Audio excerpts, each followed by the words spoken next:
In a recent poll I took on LinkedIn, 43% of leaders surveyed said they experience loneliness 50 to 100% of the time in their leadership positions.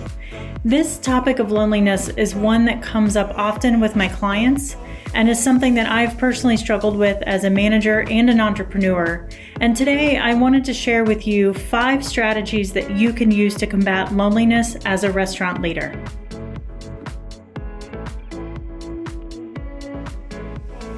Welcome to the No Hesitations podcast, the show where restaurant leaders learn tools, tactics, and habits from the world's greatest operators. I am your host, Kristen Marvin with Solutions by Kristen. I've spent the last 2 decades in the restaurant industry and now partner with restaurant owners to develop their leaders and scale their businesses without wasting time and energy so they can achieve work-life balance and make more money.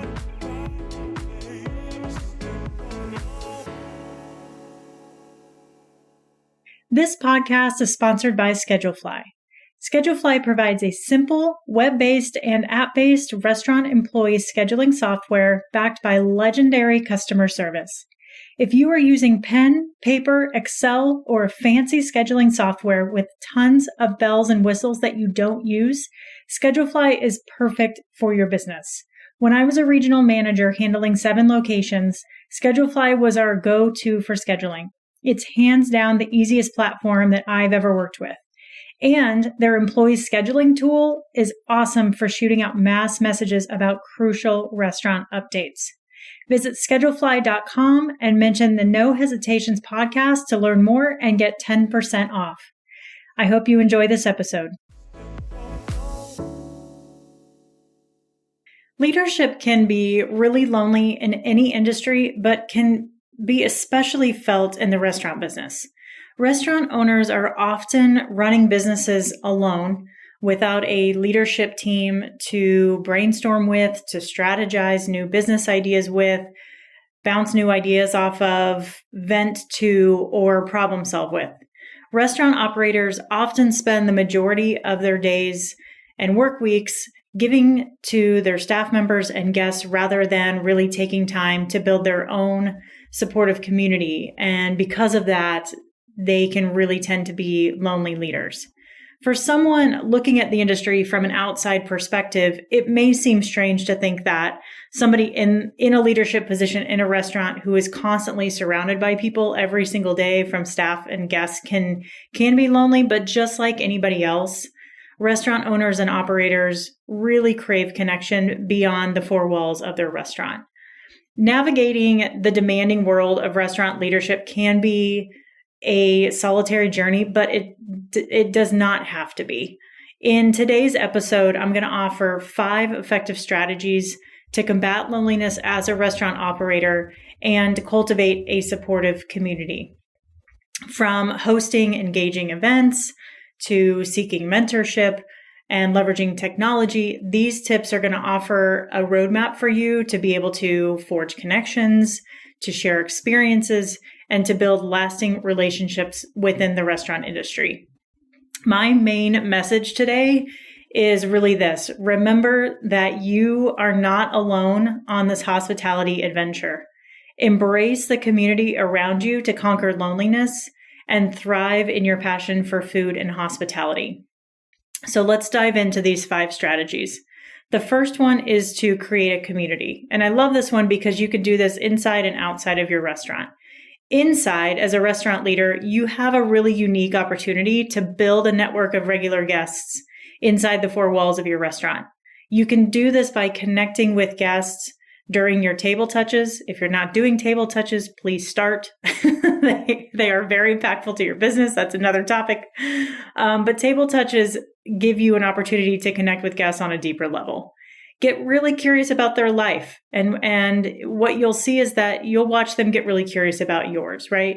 Ask them what's going on in their day, what their agenda is, how their day has been. Ask them what's going on in their business. Ask them what's going on in their personal life, their hobbies. The more that you talk to them, the more that you're going to build these connections, and the more and more, and just the closer you're going to get to them, which is great. A bonus that I love too is that oftentimes when you start connecting with these guests, you're going to hear from them how your business is playing a role in their life. And that will just lead to even more fulfillment in the work that you're doing every single day in your career, which is just huge, because leadership is lonely, and it's also very thankless. Again, maybe another topic for another episode, but by connecting with these guests one-on-one, you're really going to get some gratitude from them, which is really, really important. And again, something that you don't hear very often in the business. The second strategy is mentorship. Seek the wisdom of those around you who have been in your shoes. Look for seasoned restaurant owners, seasoned managers who are willing to share their experiences. This one was huge for me when I became a regional manager, because I wanted to have a network of people that I could really learn from, talk about their challenges, learn from their experience, learn how they're finding their wins, how they're spending their time. And just I wanted to understand the overall big picture of what life was like as a regional manager, but also the little nuances that would make me successful and speed up my learning curve.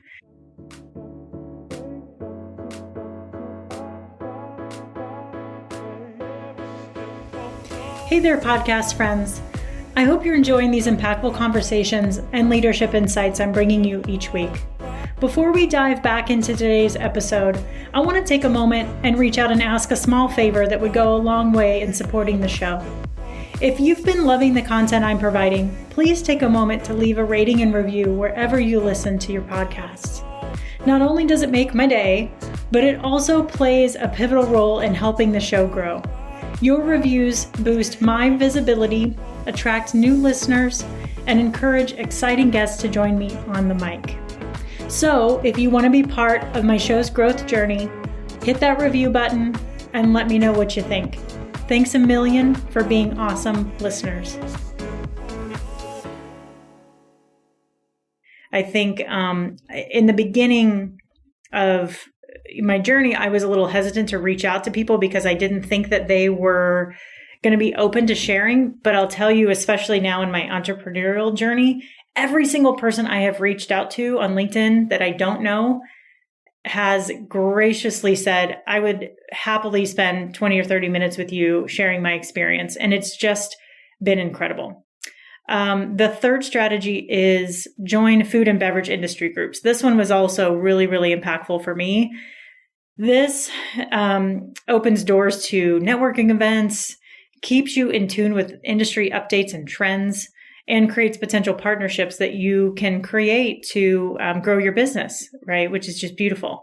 Not only do the groups teach you, keep you in line with industry updates and create partnerships, but you'll also really find comfort in learning that other people in the industry are facing the exact same challenges that you do, right? That point right there helped me feel like I wasn't as alone, going, okay, we're all in this together. We all face the same challenges. We can all learn from each other and listen to each other and be heard. And sometimes that's really all we need to feel less lonely, which is great. I will say that in Denver, a couple of key things that were really helpful for me and successful, I would join, sometimes attend like Colorado Restaurant Association meetings.